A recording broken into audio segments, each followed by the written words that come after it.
Olá, sejam bem-vindos mais uma vez para um bate-papo. Vamos falar sobre empreendedorismo feminino e claro que a gente vai falar também sobre espiritualidade, saúde mental e física, por que não? Porque tudo isso tem a ver para você poder se dar bem naquilo que você se propõe a fazer profissionalmente. E para a gente falar mais sobre isso, hoje eu estou aqui com a Sarita.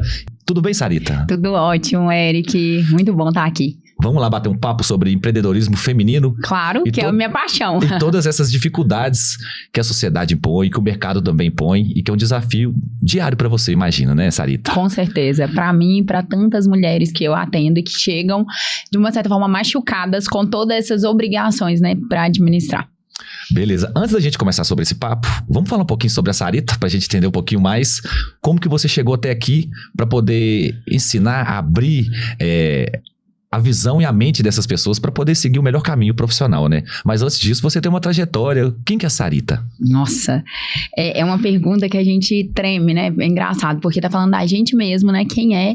E às vezes a gente tem uma certa dificuldade para responder. Eu me defino muito isso, uma mulher sonhadora, uma menina, né? Que tem um coração de menina, mas uma mentalidade de mulher que deseja construir muito, tanto para mim, para minha filha, e conseguir passar por esse mundo deixando, de fato, um legado, uma história, uma essência de que a gente deve ter o melhor dessa terra, porque eu acredito muito que Deus nos criou para isso, mas sem custar tudo que realmente importa, que é a nossa família, os nossos momentos prazerosos, ser feliz no dia a dia. Acho que essa é a Sarita, assim.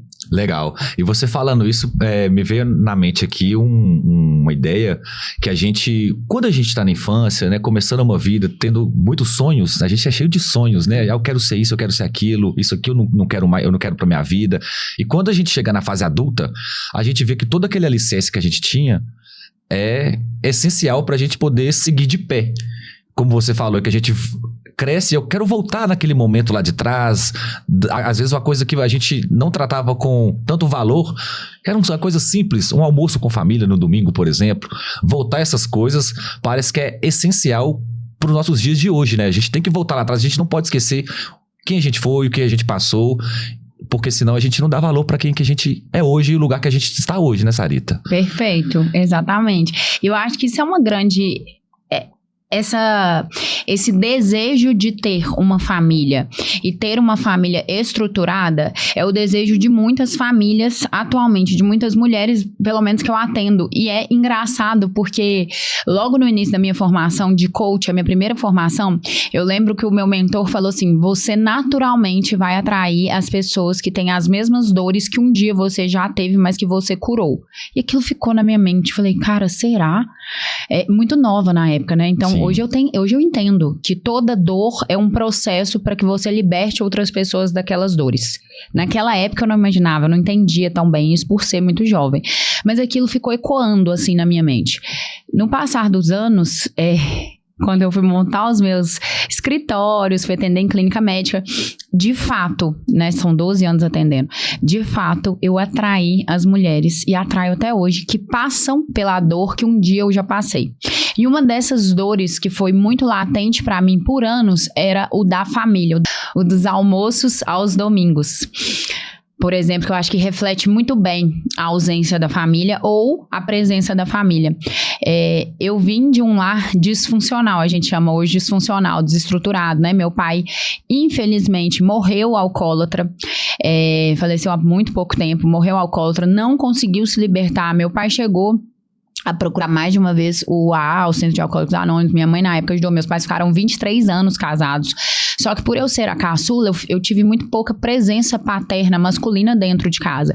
A maior parte quem teve foram as minhas irmãs. Meu pai saiu de casa, eu tinha 10 anos de idade.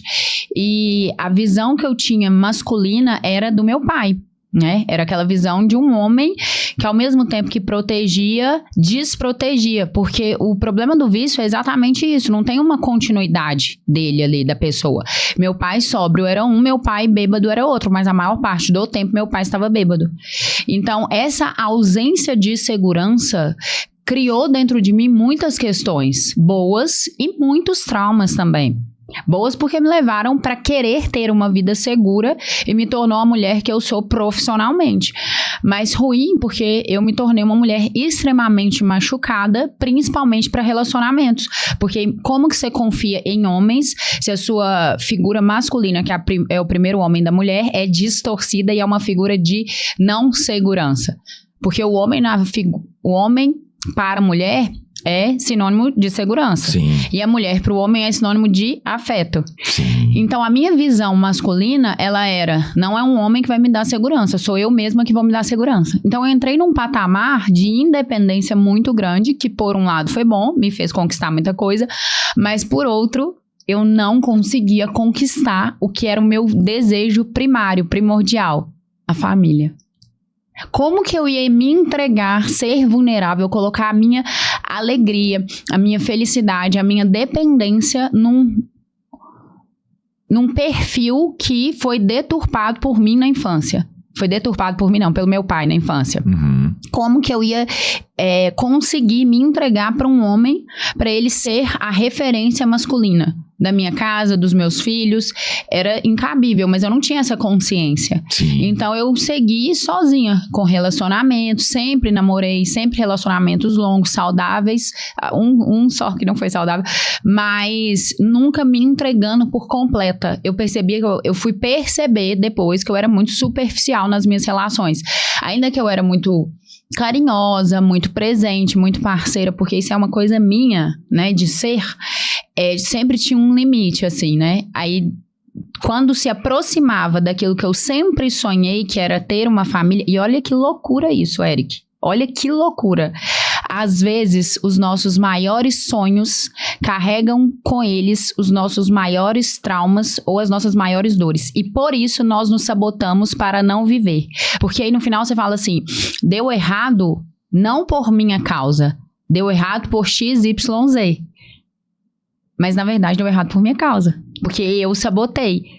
Só que, para evitar a dor de dar errado, porque acabou o relacionamento, a pessoa doente emocionalmente, como eu fui por muitos anos, inconscientemente, o que você faz? Você sabota o relacionamento, vai ficando fria, distante, começa a fazer coisas para que a outra pessoa termine com você e você fale, olha, mais uma vez, eu não consegui dar certo. Interessante isso. Você consegue entender o grau? Porque assim, deu errado? Deu.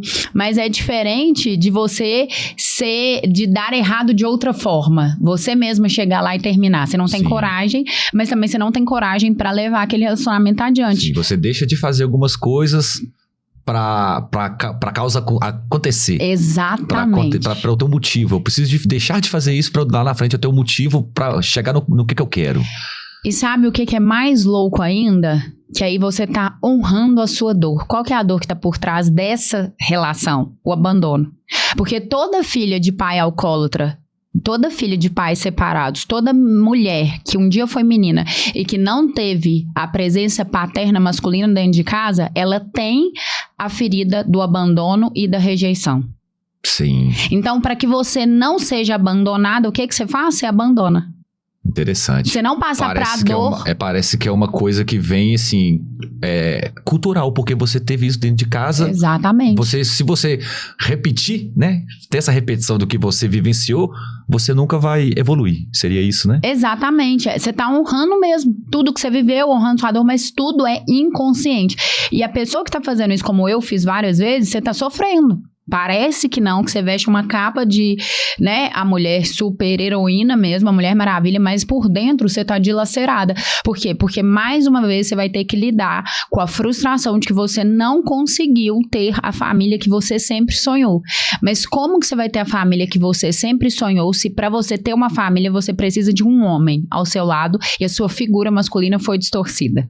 Como que você vai ter confiança se todas as vezes o que você viu dentro de casa era um homem que endividava, você vê sua mãe trabalhando para pagar as contas, você se vê aos 10 anos indo olhar a criança na rua, né, que eu virei babá com 10 anos de idade, para ajudar a pagar a conta de luz, conta de água. Como que essa realidade que você começou vai te permitir confiar numa figura masculina para falar, ótimo, agora você é o provedor da nossa família, e provedor não é só sobre dinheiro, Sim. é provedor emocional, um equilíbrio emocional, né? Todo ali também, claro, se for financeiro também, que seja financeiro, eu não, inclusive, eu não sou contra o homem provedor por ser independente, né? Às vezes pode parecer assim, Sarita não aceitaria, ou a Sarita tem uma predileção por a mulher ser independente e ter o seu próprio dinheiro. Eu acho interessante sermos independentes e termos o nosso próprio dinheiro. Eu acho bem interessante. Mas hoje eu não estaria com um homem que não pudesse ser um provedor integral. Eu não estaria. Porque isso envolve muito além só do dinheiro. Envolve a capacidade que ele tem de administração financeira, a capacidade que ele tem de equilíbrio emocional para ter chegado naquele patamar financeiro, e passa 100% de uma segurança de que, se hoje ou amanhã eu não der conta, eu tenho quem dá conta por mim, pela minha casa e pelos nossos filhos. Sim. Então, nesse sentido, eu levanto a bandeira que sim, o cara tem que ter grana e tem que ser o provedor financeiro da relação, da família. Mas não quer dizer, na minha concepção, que para isso a mulher tem que ficar na academia e não trabalhar. Não é essa a minha mentalidade. Acho que a mulher tem que trabalhar, tem que ter o dinheiro. Se o cara estiver na pior, ela banca as coisas. O equilíbrio, O equilíbrio ali. E nem só o equilíbrio. Quebrou a empresa. A figura da mulher que tá atrás de um homem para bancá-la, quebrou a empresa, acabou o casamento. Olha, esse pensamento é profundo. A mulher que tá do lado, vamos juntos até o fim, mas você é o braço forte dessa família, você é o cabeça, você é a autoridade dentro, você é o provedor, quebrou a empresa, bora trabalhar que agora eu arco com isso aqui. Enquanto você precisar, vamos junto. Que você tenha que trabalhar de Uber, que eu tenha que trabalhar com as minhas empresas, final de semana, que seja até de garçonete, não importa. Nós estamos juntos até o fim. Não é por isso que o casamento vai acabar. Entende a diferença? Entendo. Entende? Sim. Então, assim, onde estão os seus tesouros, onde está o seu objetivo, vai fazer com que você tenha um comportamento e vai fazer com que você atraia a relação que você deseja. Isso é um fato. Tá, mas pra você chegar nessa concepção, que é uma concepção muito sólida, muito madura, né? Eu falo assim, não é uma conversa para quem bebe leite, não é. Né? Para você chegar nessa concepção, você precisa estar muito curado das suas feridas, das suas dores, do seu início de vida. Que normalmente, onde a gente mais é amado, que é a nossa família, o lugar que a gente sente-se mais seguro é também o lugar das nossas maiores dores. Verdade. Das nossos maiores traumas, que é o núcleo familiar. E tem que ser trabalhado. Ninguém chega... Não vou falar ninguém, que eu tô sendo muito generalista, mas... boa parte de nós chegamos feridos à fase adulta por questões que os nossos pais fizeram tentando acertar, mas, cara, eles eram seres humanos, não viraram super-heroínas, as mães, os pais super-heróis, porque viraram pai, vão continuar errando. Sim, não existe um manual de instrução pra ser pai. Quem dera, né? Eu sou mãe hoje, eu vejo. Eu tenho que lidar com a vida difícil, com as desilusões amorosas, com as frustrações financeiras das empresas, às vezes, e olhar pra minha filha e ensinar ela o dever de casa no final do dia. Com amor, eu não posso descontar nela aquilo. Verdade. E vai ser todo dia que eu vou conseguir? Não. Vai ter dia que eu vou estar mais impaciente, porque eu ainda sou ser humano. Sim. E aí, quando a gente entende que os nossos pais não deixaram de ser seres humanos porque se tornaram pais, a gente começa o processo de aceitação por todas as dores que eles nos causaram, para depois a gente iniciar o processo de cura e então nós nos tornarmos quem nós nascemos para ser, com autenticidade. Até isso acontecer, nós somos uma repetição comportamental e do núcleo familiar, do que nós viemos. Resumindo, um produto do meio. Verdade, somos um produto do meio, Sarita. Agora você falou sobre dependência, eu queria voltar um pouquinho lá na sua infância também, e para você fazer uma reflexão sobre a Sarita independente. Que, como você mesma falou, assim, ninguém é 100% independente, ou financeiramente, ou emocionalmente, mas essa falta que você falou, que você teve do seu pai na infância, de você aos 10 anos ter que começar a dar um jeito de começar a contribuir financeiramente dentro da família, isso ali foi o início, você enxergou hoje que isso foi o início de um pensamento de independência, até mesmo inconsciente, que você foi construindo, foi lapidando com o passar dos anos? Nossa, perfeita a sua colocação. É muito sensível. Foi exatamente isso, Eric. Quando, aos 10 anos de idade, eu vi a minha mãe divorciada, com 3 filhas mulheres dentro de casa, uma com 10, uma com 15, a outra com 20. Então a gente tinha 2, né, adolescentes ali, que é uma fase muito desafiadora, e uma criança, que também é uma fase muito desafiadora. Minha mãe sem estudo e sem trabalho naquele momento, né? Porque meus pais trabalhavam juntos no negócio que eles tinham de gás. Então, quando eu vi aquela cena, ainda que eu tivesse só 10 anos de idade, eu não tinha consciência de tudo que estava acontecendo, mas o meu subconsciente, ele armazenou muita coisa. Como abandono, trauma, rejeição, medo, insegurança, porque eu não tinha uma base de segurança ali. A minha mãe trabalhando, as minhas irmãs cuidando da vida delas. Foi nesse momento que eu me senti muito jogada, muito sem valor. Ali começou um dos maiores problemas que eu enfrentei na minha vida, que foi a falta de valor. Por muitos anos eu me senti uma mulher completamente sem valor.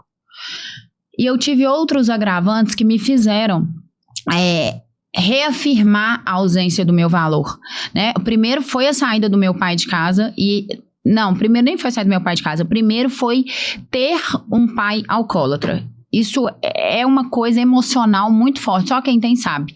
É um misto de sentimento entre dó, antipatia, nojo, amor, cuidado, medo. Porque algumas vezes a gente vê agressividade. Então... Você tá falando de coisas muito ambíguas, né? De coisas assim, sentimentos, tem os sentimentos positivos e tem os negativos, né? Aqueles gatilhos que imagino que tem até hoje, talvez. Imagina quantas vezes eu olhei pro meu pai e ao invés de ver um super-herói, eu vi um monstro da neve. Verdadeiramente. Uhum. Muitas vezes eu vi ele transtornado dentro de casa. E aí eu olhava assim, era muito medo. Era uma sensação muito estranha de ver, né? A gente teve algumas questões, assim, muito fortes com ele, dele chegar, tinha uma época que ele tava chegando muito, muito bêbado, e a minha irmã fez uma corda de lençol, amarrou mesmo na nossa cama, porque a gente morava no 2º andar, porque se acontecesse alguma coisa, a gente jogava o lençol e descia como se fosse pela corda de lençol para chamar e pedir ajuda. Então, imagina, hoje eu tive que estudar psicologia primeiro pelos meus próprios traumas, né? Pra eu entender, superar, ficar melhor. E eu sei que eu vivia num estado constante de alerta, que é difícil hoje, até hoje. Nós estamos falando coisa de quase 30 anos depois. Até hoje eu tenho que me policiar para não estar constantemente em estado de alerta. Porque eu vivi a primeira fase toda da minha vida em estado de alerta. Como que ele vai chegar? Como que vai ser? O que a gente tem que fazer aqui dentro de casa? Uhum. Minha mãe precisa de ajuda. Então, é aquele monstro que a criança cria, né? Porque não é tão explicável quanto quando somos adultos. Então, essa época foi, acho que quando minha mãe começou a perceber que de fato não dava mais para continuar, mas a gente tá falando de muitos anos atrás e era outra realidade. Se eu enfrentei preconceito sendo mãe solo, quando eu saí de casa com a Maria aos 7 meses de idade, e muito preconceito, a Maria tá com 4 anos e meio, nós estamos falando de 3 anos e 8 meses, quase 4 anos atrás, eu enfrentei muito preconceito por ser mãe solo. Imagina o que a minha mãe enfrentou com 3 filhas sozinhas e sendo mãe solo. É absurdo a cultura machista em que nós vivemos. E isso faz com que muitas mulheres permaneçam em relacionamentos abusivos, em relacionamentos destrutivos, para que não tenham que enfrentar uma outra dor, que é a dor do julgamento, a dor da sociedade, a dor de não dar trabalho porque essa mulher não presta. E pode parecer para quem nunca passou nada perto que, não, mas é muito menor essa dor. Não, talvez não seja. Eu sofri muito quando eu tava mãe sozinha com a Maria. Muito, eu sofri muito. Tanto com homem quanto com mulher, principalmente com mulher. E é como se você fosse puta. Não, mãe só é puta. Mas aquelas mulheres que estão na balada com decote e pegando 5 caras à noite, essas não são putas, tá? Essas são as adoradas. Sim. São as blogueiras que todo mundo quer ser, que fica dançando funk até o chão. A mãe solteira, que acorda 5 horas pra trabalhar, pra dar condição pra filha dela, mas é mãe solteira de um filho só e que não tem relações voláteis, né? Que não tá cada noite com um, essa é o que a sociedade prega que é a que não deu certo na vida e não presta. a outra lá é a que deu certo. Cara, é uma cultura absurda. É difícil viver num mundo assim. Se a sua mentalidade não for trabalhada e você não tiver a certeza de quem você é, você inverte os valores. Você acaba dando mais ouvido por aquilo que você tá ouvindo, mas não acredita. Mas fala, bom, se estão me enxergando assim, eu vou vestir essa capa também. Eu vou vestir essa roupa. Ou não, né? Exato. Aí, ou eu vou vestir essa roupa e vou ser essa mulher fútil, que eu ainda vou ganhar alguma coisa a mais com isso. Ou eu vou contra tudo e todos e o próprio tempo e os meus resultados mostrarão quem eu sou e como que eu criei minha filha, que foi o caminho que eu segui. Mas não é um caminho fácil. Não é um caminho fácil. Pelo contrário, eu falo que às vezes as pessoas podem achar que eu sou muito sim, sim, não, não. Porque eu sou muito alegre, muito brincalhona, muito extrovertida. Isso é o meu perfil comportamental, ele é assim, minha personalidade. Mas para trazer para minha vida, eu sou extremamente seletiva e posicionada, que é um ponto que eu levanto muito. Tenha posicionamento, saiba o que você quer e não abra mão do que é necessário fazer para chegar lá. Doa quem doer, fale sim para quem tiver que falar, mas fale não todas as vezes que você for contra aquilo que você acredita, fale não sem nem ter que explicar. Nesse ponto eu sou muito radical, muito radical. É isso, não é isso, não é isso e pronto. Interessante você falar isso na vida pessoal e na profissional também, Sarita? Super, super. Na vida pessoal e na vida profissional. Eu tava para entrar numa sociedade recentemente. Eles tinham eles seriam sócios investidores, uma condição muito boa mesmo para investir, e a gente foi fazer uma reunião, a primeira reunião. Chegando lá, eles começaram a trazer assuntos bobos, nada demais, mas que para mim demonstraram muito sobre quem eles são, né? Sobre o caráter deles. E eu leio muito as pessoas, e se é uma sociedade, Eric, sociedade é igual casamento. Sociedade, se não for pior do que casamento. Tô gostando disso, continua. Porque o casamento ainda às vezes releva por amor, né? É uma missão o casamento, ele é uma missão de escolha e de amor. Antes de escolha e depois de amor, né? As pessoas invertem. Primeiro o coração disparado, isso é paixão, nem é amor. Porque amor, ele é dor, é sacrifício, é cruz. É cruz. Vamos chegar lá ainda também. A paixão é frio na barriga. Casamento não se constrói com paixão. Casamento se constrói com cruz. Ponto. Por isso a escolha. Eu escolho amar ao ponto de me sacrificar, me doer em mim, mas eu tenho um voto e um objetivo nisso aqui, nessa instituição. Beleza. Sociedade. Se você não alinhar muito bem os princípios e os valores daquelas pessoas que você está trazendo para sua vida profissional, em algum momento vai dar choque. Por quê? Porque vai ser aquele momento que o seu sócio vai falar assim, mas sonegar só esse imposto aqui, o Brasil isso e aquilo, não tem nada a ver, senão a gente nunca vai conseguir. E dependendo da sua base de valores, você vai falar, jamais, porque para mim a gente nunca vai conseguir se eu sonegar. Porque se eu tiro aqui, estão me tirando daqui. Então, você entende que não conversa? Mas vai ter gente que vai acreditar que pode sonegar, vai ter gente que não. Assim, acho que é o exemplo mais simples que eu posso dar. Sim. E aí, eu conversando com essas pessoas que queriam uma sociedade, seriam investidores, naquele dia, engraçado, porque exatamente naquele dia, eu não chamo de coincidência, eu chamo de cristocidência. Eu estava em jejum, eu estava fazendo um propósito de não tomar, porque eu tomo um vinhozinho às vezes, sabe? Uhum. E aí eu estava sem tomar vinho. Você tem que ter um momento de lazer também, né? Óbvio, né? Que ninguém é de ferro. E não tem problema, né? O negócio é embriagar, enfim, mas é outra história. Mas eu estava ali sem beber e sem comer doce. Era um propósito mesmo que eu tinha feito com Jesus, né? Eu tinha ido ao monte e tal, eu tinha sentido que eu precisava estar mais conectada com a espiritualidade naquele momento. E aí a gente foi para um jantar de negócios, eu e mais esses dois caras, onde a gente estava pensando numa sociedade até muito interessante, que era o desenvolvimento humano. Chegando nesse jantar, a primeira coisa que aconteceu foi servir-se um vinho. E aí eu agradeci, falei, não, obrigado. Mas por quê? Dieta, né? Hoje ainda é quarta-feira. Eu falei, não, eu não tô bebendo mesmo, não. E segurei a onda ali. Aí veio depois a sobremesa. E eu, não, obrigada. Mas você não vai comer? E aí eu falei, não, eu não tô. Não, é dieta sim, já tá com o corpo ótimo. Eu falei, não, eu tô. E eles são cristãos, ou se dizem cristões. Cristões, né, que fala? Cristãos. Se dizem cristãos. Aí eu falei, eu tô em propósito com Deus.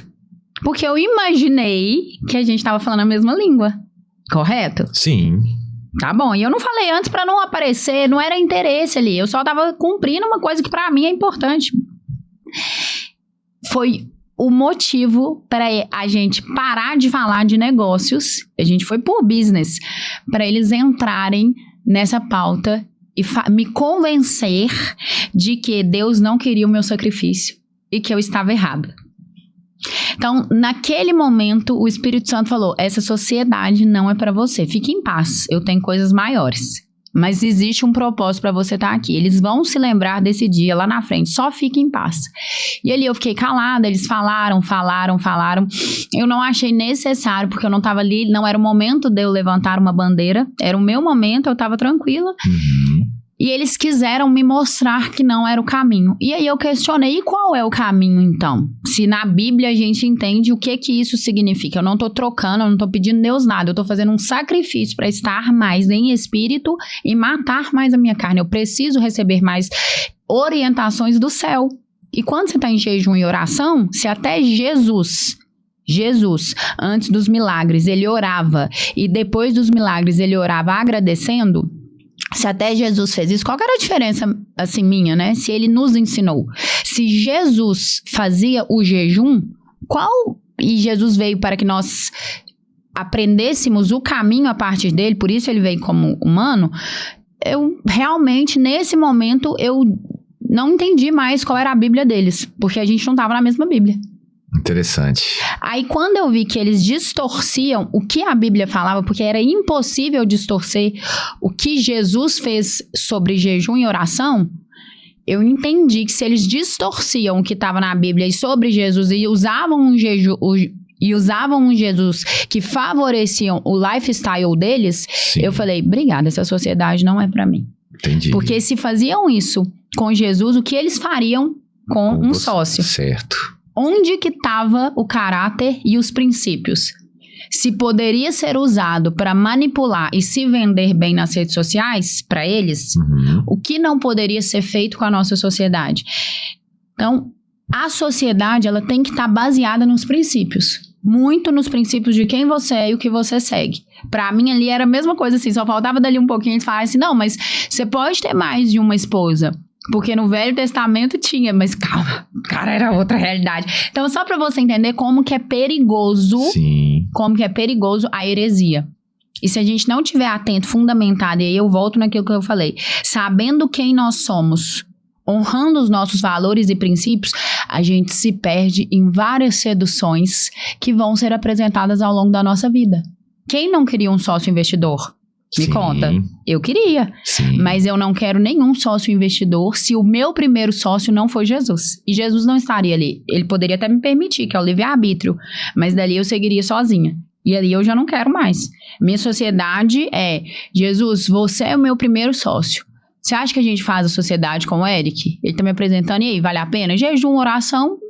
Aí eu vou para uma reunião, vão ter sinais. Eric, sempre haverá sinais. Deus fala. Ele falava e ainda fala. E ali eu vou saber se é ou se não é. E pode ser milhões, milhões e milhões. Eu, graças a Deus, consigo não me vender. Isso é uma coisa que há anos. Se antes, quando eu já passei fome, eu não me vendi, hoje, não, vai chegar. Deus sempre fala, calma, vai chegar. Muito legal isso, Sarita. Depois eu vou aprofundar mais sobre... como que eu digo, esse tripé, né, de saúde física, mental e espiritual. Mas ainda falando um pouco sobre a sua independência e também sobre essa, como que eu posso dizer, não vou dizer um preconceito, mas que você acabou de falar aí, um julgamento que às vezes todo mundo... Não sei se as pessoas falam as coisas para tentar diminuir ou para tentar desvalorizar. Por exemplo, eu olho para a Sarita e falo, a Sarita deve ser casada com alguém rico para ela poder se dar bem hoje, se dar o luxo de poder ir para uma academia e depois ir para uma palestra e depois vai fazer um treinamento. Ela tem tempo, ela tem disponibilidade para isso, mesmo sendo mãe.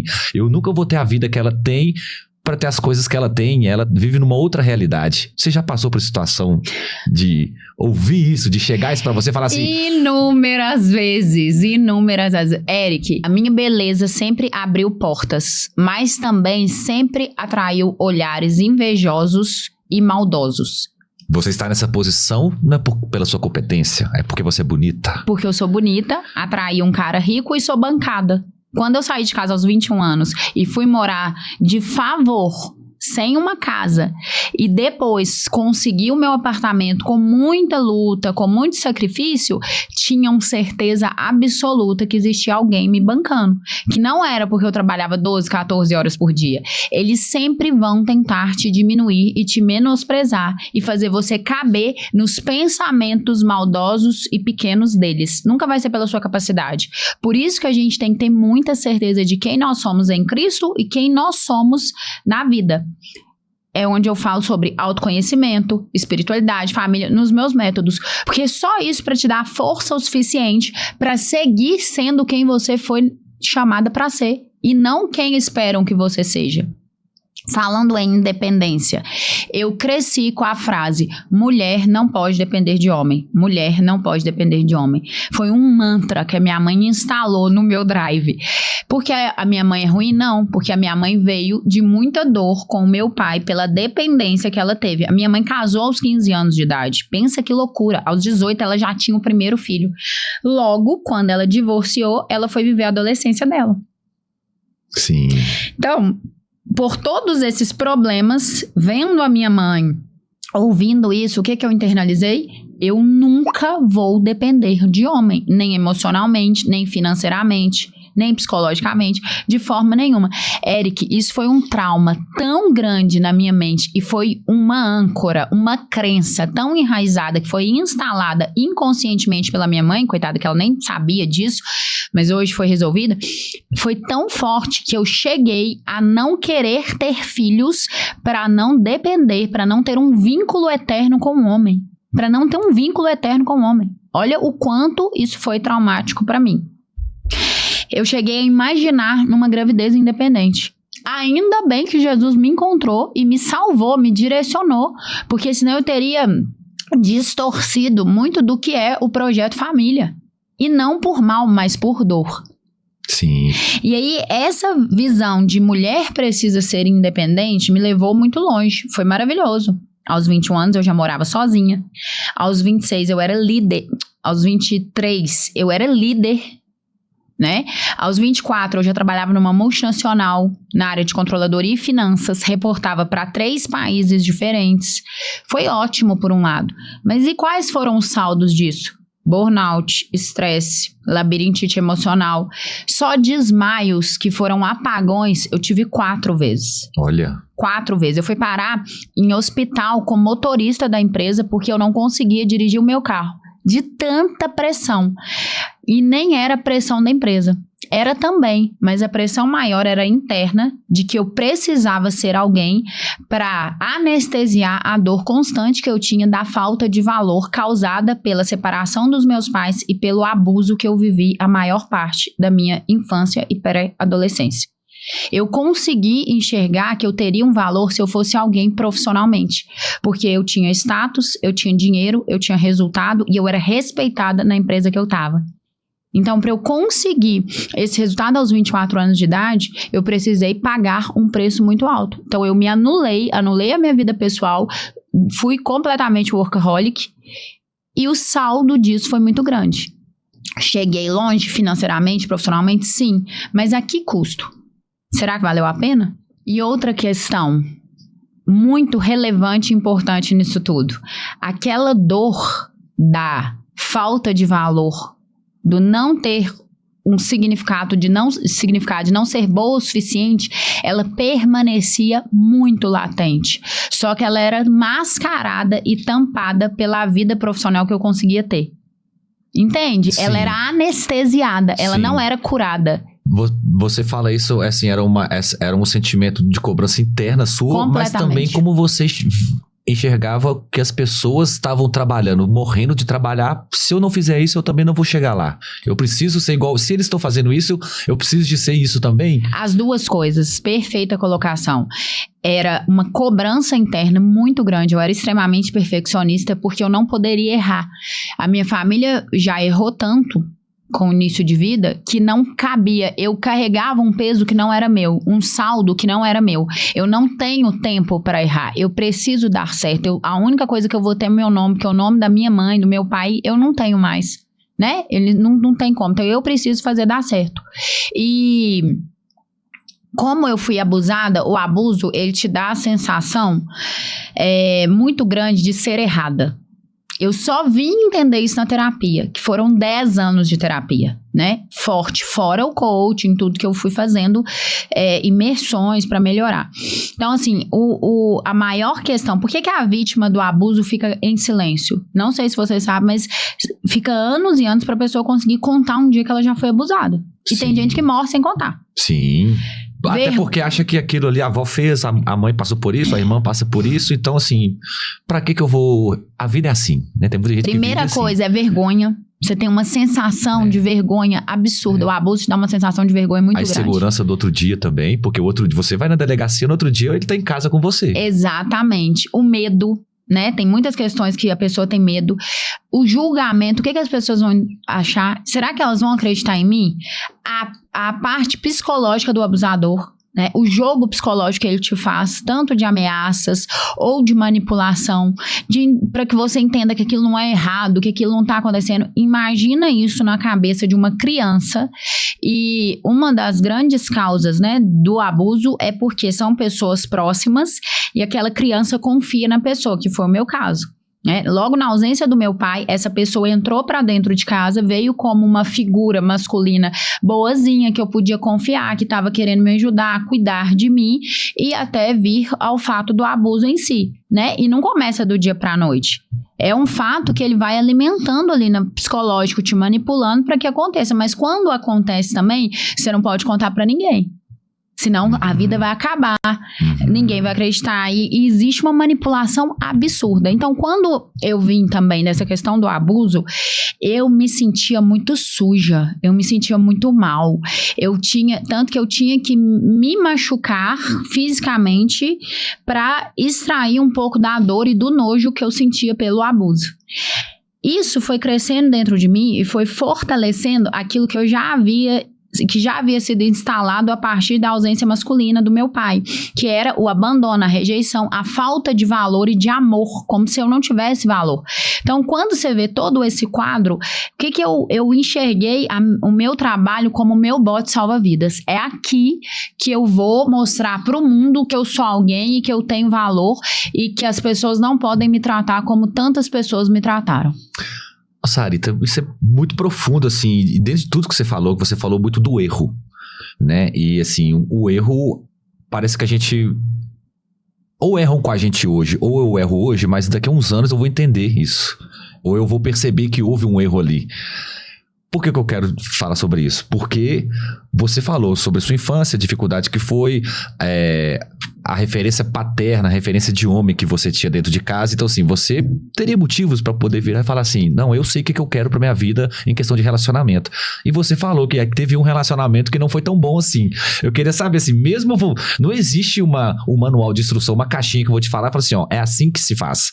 Parece que a vida vai ensinando, porque mesmo você tendo tanto sendo testada várias vezes, você também teve uma relação que, como você falou assim, que não foi boa, foi uma relação tóxica que aconteceu? Eu tive 2 relacionamentos muito ruins. Um foi o meu primeiro casamento, né? Eu fui casada, eu namorei 4 anos e fiquei 5 meses só casada, né? Então a gente ficou noivo, preparou, e esse casamento, assim, foi um terror mesmo, e deu errado tanto por imaturidade, mas também por questões, assim, mais pesadas ali, né? Que eu não posso vir a falar, assim, mas foi bem complicado. E o outro relacionamento foi completamente abusivo, né? Ele tinha problema com raiva, com agressividade. Eu nunca apanhei, nunca chegou nisso, mas sim, em grito, em ameaças, né? Em jogar as coisas. E foi numa das fases mais vulneráveis da minha vida, até hoje. Então, me ver naquele quadro ali foi muito difícil. E por que eu permiti me passar por essa relação? Por que eu me permiti ali, sendo que eu vi dentro de casa tudo que eu não queria viver? Porque, primeiro, eu estava extremamente vulnerável pelo momento de vida que eu estava. E isso acontece com muitas mulheres fortes. A gente olha e fala assim, mas como que essa mulher tão forte teve um relacionamento abusivo e tóxico? Porque talvez naquele momento ela tinha passado por uma perda, ela tinha passado por uma gravidez, por um parto, ou perdeu o pai e a mãe, e estava vulnerável a ponto desse abusador psicológico, dessa pessoa que manipula, vir e conseguir colocar ela codependente, né? Emocionalmente dependente por um período. Que foi o que aconteceu comigo. Então, naquele momento, eu me permiti passar por coisas que jamais eu me permitiria passar, como de fato nunca mais aconteceu e nunca havia acontecido antes. Mas alguns momentos que, se a gente estiver frágil na vida, se a gente não tiver com as pessoas certas, no lugar certo, pode ser um momento de grande destruição da nossa vida. Então, é muito sério a gente avaliar qual momento que eu tô e buscar a recuperação. Porque a vida são altos e baixos, nem sempre a gente tá ótimo. Mas buscar superar aquela situação para que você não atraia pessoas ruins para sua vida, relacionamento ruim, ou até mesmo para que você não perca seu trabalho. Por isso que a gente defende a bandeira. Tem que estar bem, cuidar para que você esteja emocionalmente, fisicamente bem, espiritualmente bem, para que você não traga mais problemas para sua vida. Profissionais, relacionamento, né? Uhum. Voltando da parte da espiritualidade, eu queria saber, quando que entrou na sua vida? Em que momento? Foi antes da sua filha, depois da sua filha, antes desse seu relacionamento, depois? Quando que foi que isso começou a fazer parte da Sarita? Eu sempre acreditei em Deus, né? Lá em casa, minha mãe sempre teve muita fé e mostrou pra gente que a gente poderia tudo a partir da fé e que Deus era bom. Eu venho do catolicismo. Eu fiquei muitos anos sendo católica e não julgo a religião, mas eu não encontrei um verdadeiro Deus e Jesus a partir do que eu aprendi na doutrina católica. Eu via um Deus de punição, um Deus que, se pecou, vai ser punido. Era essa a visão que eu tinha. E isso me afastou por muito tempo de um relacionamento com Deus. Eu me escondia, porque eu tinha mais medo de Deus do que desejo de tê-lo como pai, um relacionamento. Segunda coisa que me afastou muito de Deus foi comparar o meu pai terreno com um pai, né, que é Deus ali. A figura paternal me atrapalhava com a relação com Deus. Porque eu pensava, cara, o meu pai na terra não fez nada para querer meu bem. Por mais que ele não fez por mal, né? O cara tinha doença, mas ele não fez. Então, como que Deus? É difícil você ter uma visão de que Deus é bom quando você tem um pai ruim. Então, esses foram bloqueios para mim. Logo quando eu mudei de cidade e fui trabalhar, a minha maior virada de vida foi quando eu mudei de cidade e fui trabalhar aos 21 anos. Lá, eu comecei a conhecer sobre a igreja evangélica. Eu comecei a frequentar. E até hoje eu não acho que eu sou uma evangélica. Eu realmente acredito que eu sou uma pessoa cristã. Porque eu entendi que a religiosidade, ela nos afasta do plano perfeito, que é Jesus, que é o amor, que é o posicionamento sobre o certo e o errado. Porque na Bíblia, Jesus, ele não falou sobre placas e igrejas, mas ele falou sobre um lifestyle muito bem posicionado, muito sim, sim, não, não, mas muito baseado no amor de sacrifício, que é o verdadeiro amor. Então, ali, nessa época que eu tive que olhar para as minhas verdadeiras dores para que elas fossem curadas, a gente só cura uma dor quando a gente realmente olha para ela e decide deixar doer tudo que necessita doer para que seja curado. Eu resolvi olhar para a dor da separação dos meus pais, da ausência, porque por muitos anos eu chorei querendo ter um pai presente. Isso foi uma dor muito grande para mim, que acho que poucas pessoas sabem disso. Porque nas minhas mudanças, quando eu fui mudar de apartamento, eu não tinha um pai para ir lá me ajudar a fazer a mudança. Eu que fazia, eu que carregava as coisas. Um namorado meu que me ajudava. Quando um namorado às vezes não era legal comigo, eu tinha muito desejo de ter aquela figura do meu pai para chamar, para conversar. Eu me sentia muito sozinha, muito desprotegida. Quando eu terminei o meu primeiro casamento e o cara foi muito filho da puta comigo, eu queria que meu pai tivesse, filha, eu tô com você, chamado o cara pra uma conversa. Eu nunca tive isso, sabe? E no dia a dia isso é muito duro. Quando eu fui abusada, meu sonho era que meu pai tivesse feito alguma coisa, entendeu? Meu sonho era que meu pai tivesse falado assim, olha, por que você fez isso com a minha filha? Você não podia ter feito isso, ela era minha princesa. Você tirou a pureza dela, a visão dela de vida, porque isso me pôs pra ver a vida por muitos anos cinza, Eric. Fiquei com muita raiva.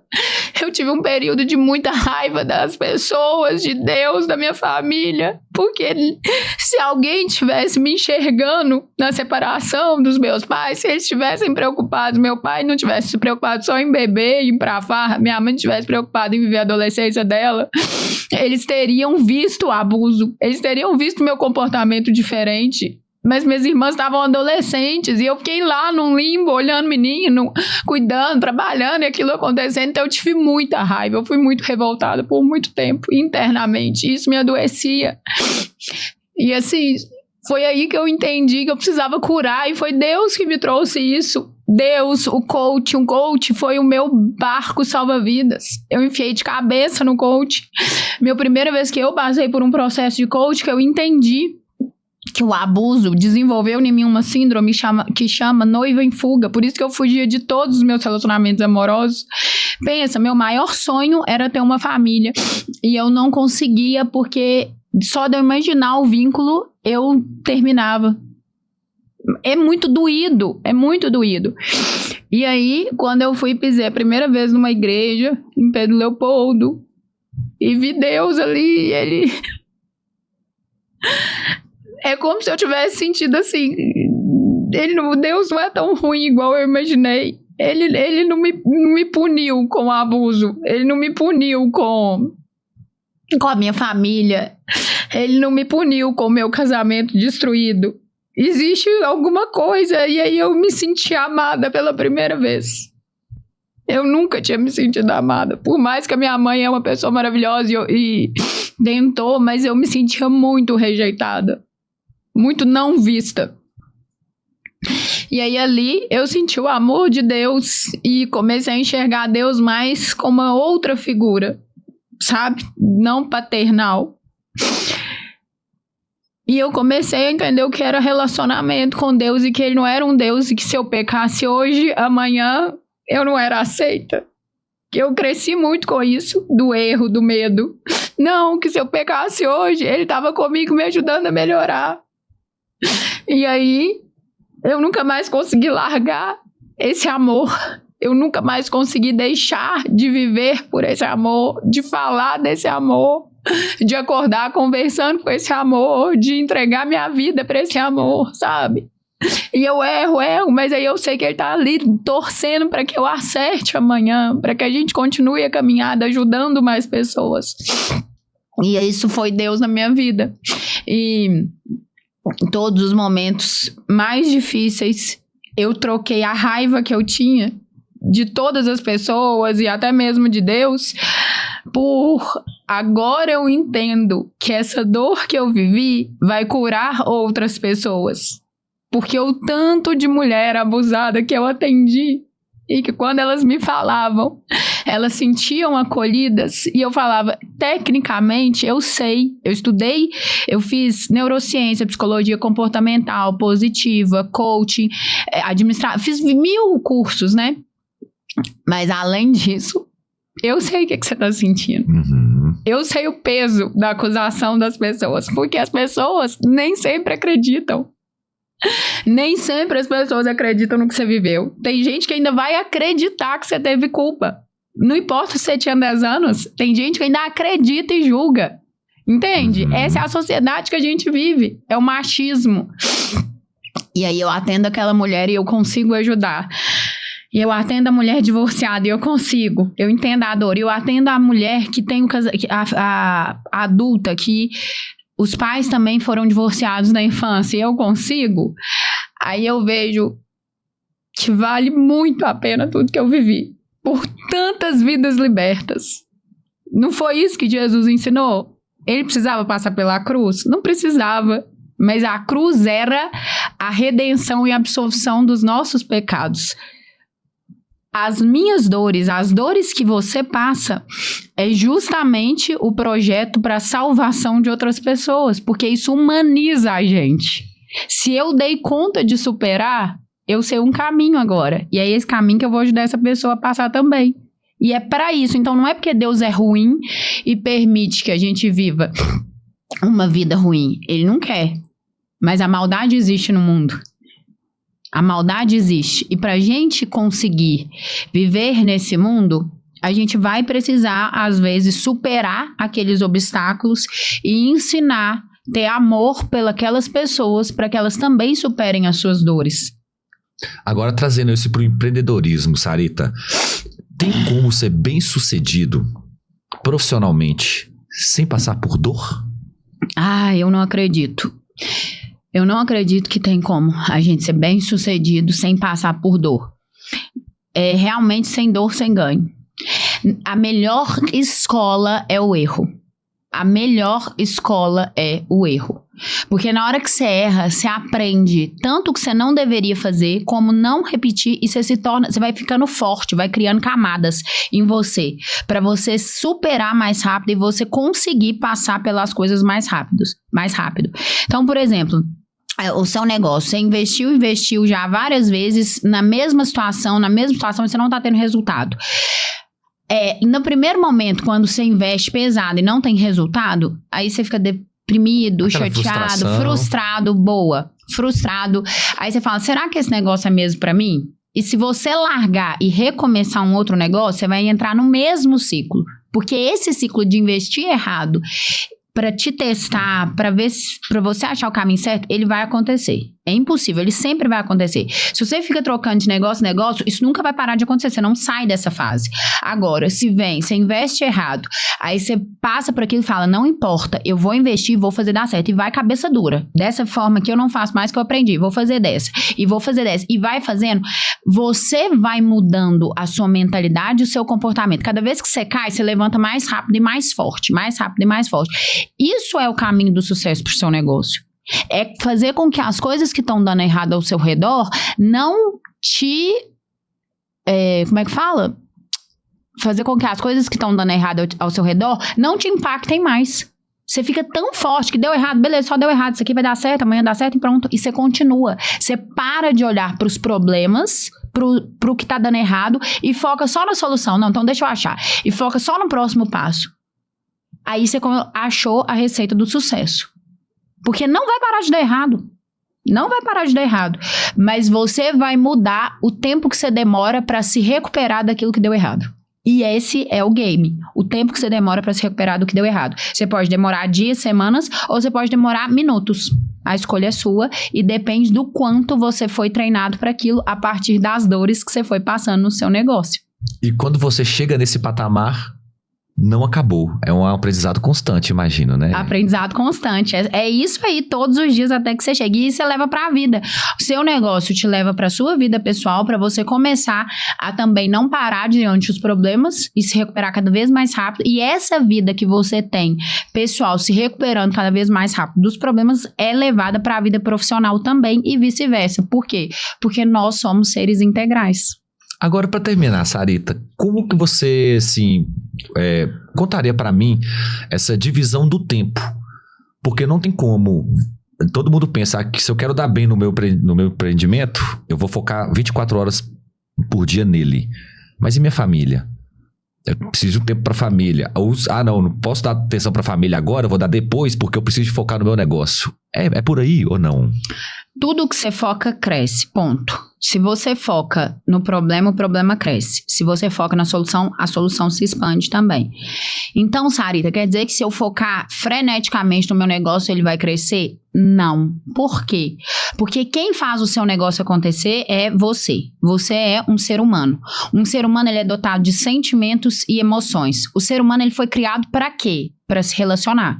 Por que a pandemia arregaçou com a mente das pessoas, com o emocional das pessoas? Porque nós fomos privados de fazer aquilo pelo qual nós fomos criados, nos relacionar. Então, para o meu negócio ter autofaturamento, crescer, desenvolver, o ser humano por trás dele, que é você, tem que estar bem.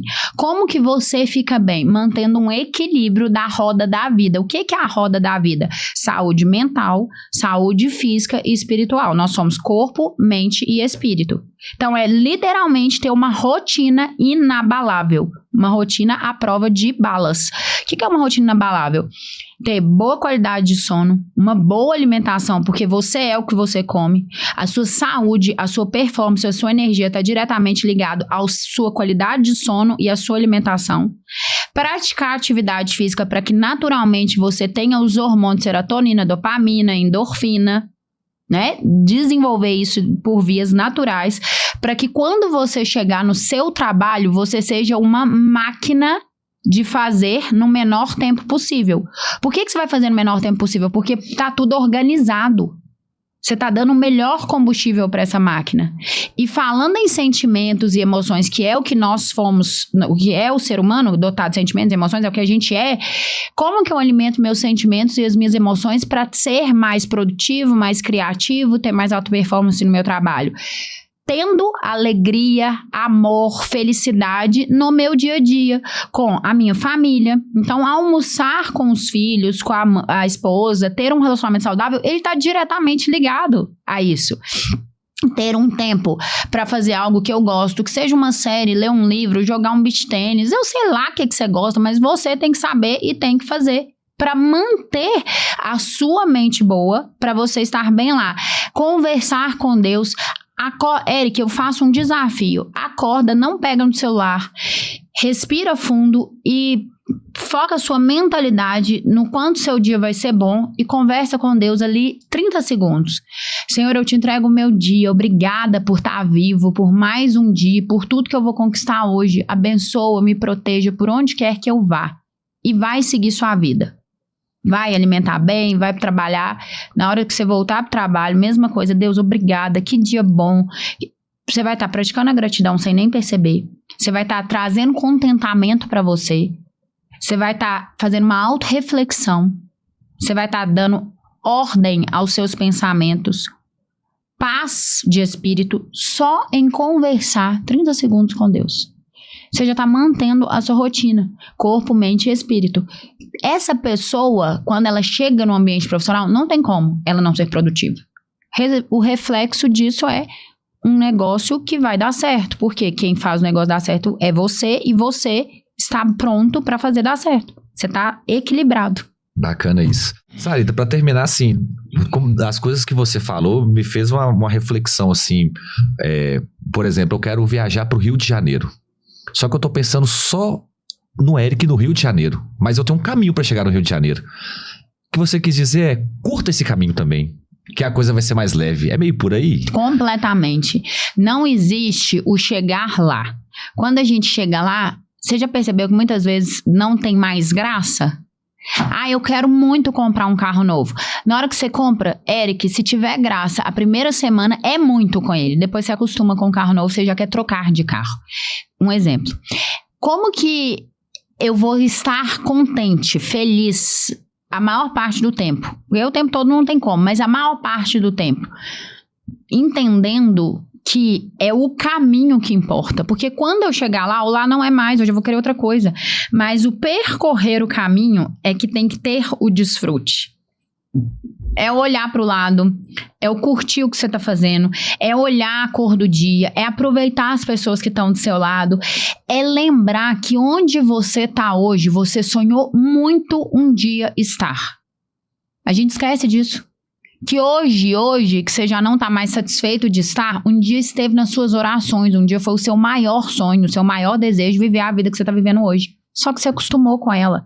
E aí você fica só querendo mais e mais e mais. E aí você esquece de ser grato, ter o desfrute daquele momento e até mesmo se recompensar para que o seu cérebro queira conquistar mais. Porque se você só só xingar, só brigar, só querer conquistar e colocar sempre sua cabeça pra trabalhar, seu corpo pra trabalhar, ele vai virar pra você e falar assim, mas que saco, não tem prazer nessa vida não, eu vou parar você aí agora, aí vem as doenças, né? Eu vou te paralisar agora. Não, eu quero prazer, porque é isso que o corpo da gente quer, o cérebro quer, prazer, alegria, desfrutar. Então, opa, não, é desfrutar enquanto a gente conquista, é se divertir enquanto você trabalha. É ser leve desde agora. A grande sacada é você entender que você tá vivendo hoje o que um dia já foi seu sonho, já foi seu desejo e é uma resposta de oração. Só que você nem tá percebendo mais. Por quê? Porque você já tá focado no que você ainda quer conquistar e você ainda não chegou onde você gostaria de chegar. Mas você nunca vai chegar. Por quê? Porque se a gente não trabalhar o contentamento, a gente nunca vai estar satisfeito. Então, desfrutar do agora, curtir o momento, é a grande sacada da vida. O triste é que a gente precisa envelhecer, né? 60 anos pra entender isso. Por que as pessoas mais velhas vivem tão melhor? Porque tudo pra elas é lucro. Elas já estão num tempo ali que tá fazendo hora extra. Então, qualquer coisa que vier é lucro. Se a gente começar a viver como tudo é lucro, só de eu estar viva com saúde já é lucro. E é mais um dia. Acho que se a gente pensar nessa mentalidade, a vida que antes era só uma obrigação, começa a ser de fato um presente.